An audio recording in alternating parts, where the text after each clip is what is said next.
Ay,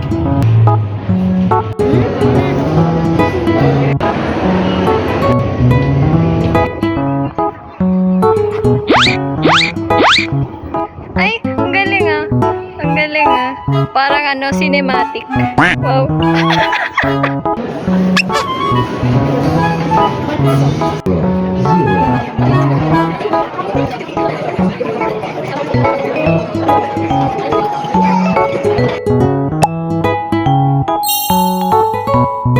Hi everyone! So for today's vlog, mag-voice over muna tayo kasi tinatamad ako magsalita. Introvert na ata ako.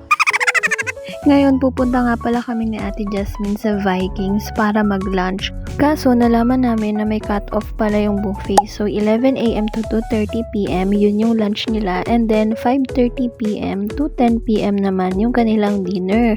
3 o'clock na nga kami nakarating dito. Kaya, hindi na namin naabutan yung lunch. So, kailangan pa naming maghintay ng 5:30 PM. Since maaga-aga kami, maluwag pa yung parking. Meron nga pala silang 50 pesos na parking fee dito.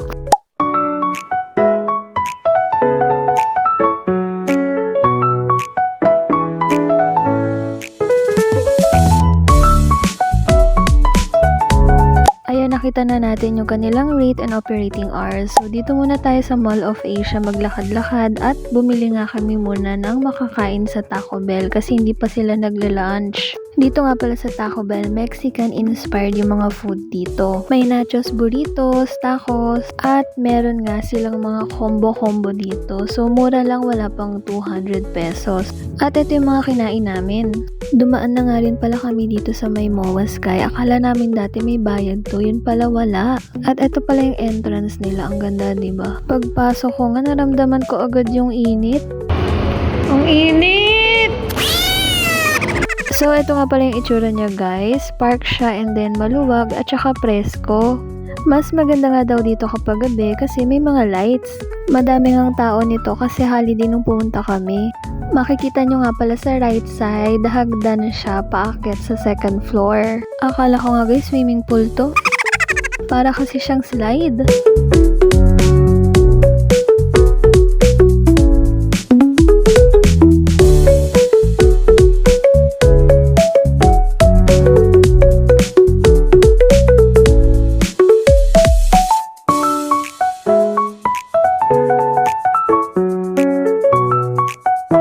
At eto na nga, nagpicture-picture na nga kami dyan sa loob, guys.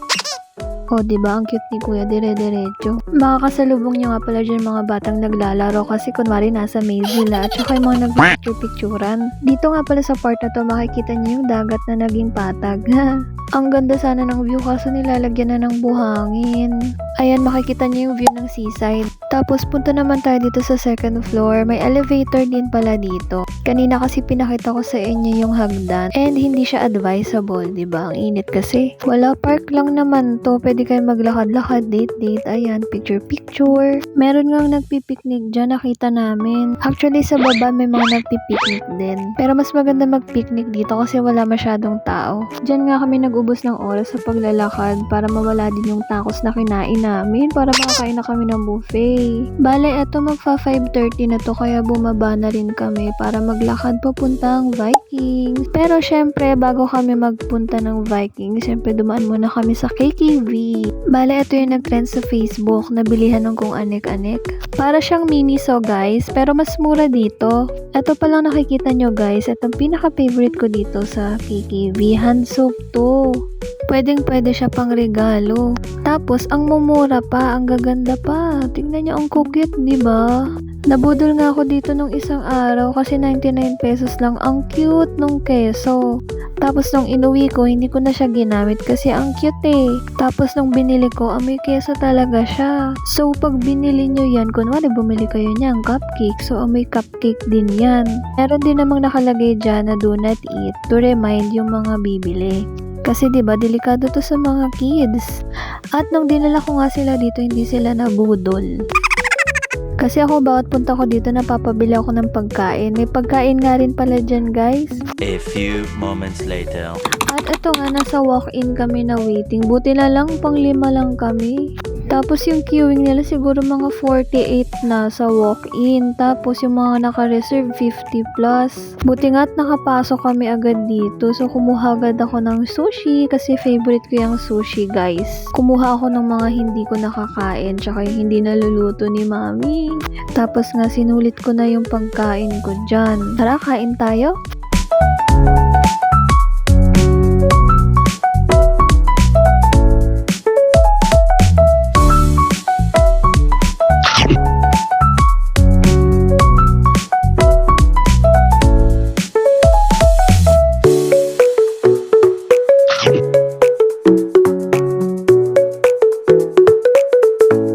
At ibinigay na nga pala yung cake ni Ate Jasmine. Sabi ko nga papakantahan ko siya kaso ayaw niya. Nakakainis, diba? Ang ganda kayong experience yun. Na-addict nga pala ako dyan sa milk tea nila. Yan nga pala yung binalik-balikan ko guys. Kasi lasang-lasa yung talagang milk tea. Hindi siya yung sa tabi-tabi lang, ganun. Tignan nyo, talagang nakipagsiksikan ako dyan. Makakuha lang nung inumin na yan.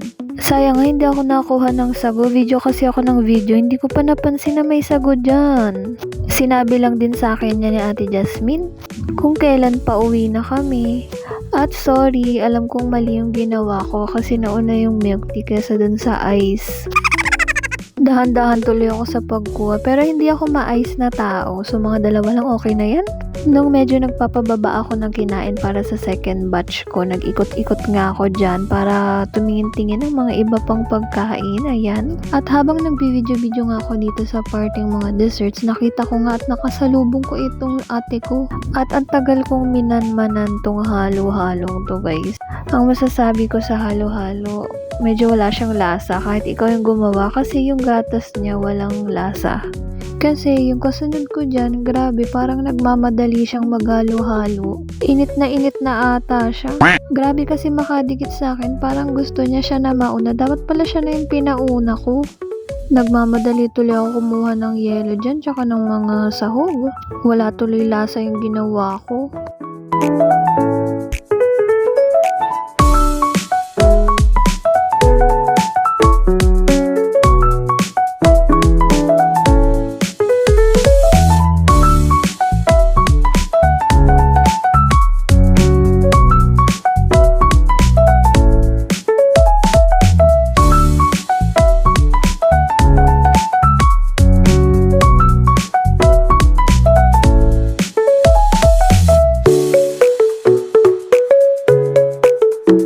Nakasalubong ko nga ulit si Ate Jasmine dito na kumukuha ng s'more. Sabi ko, hati na lang kami.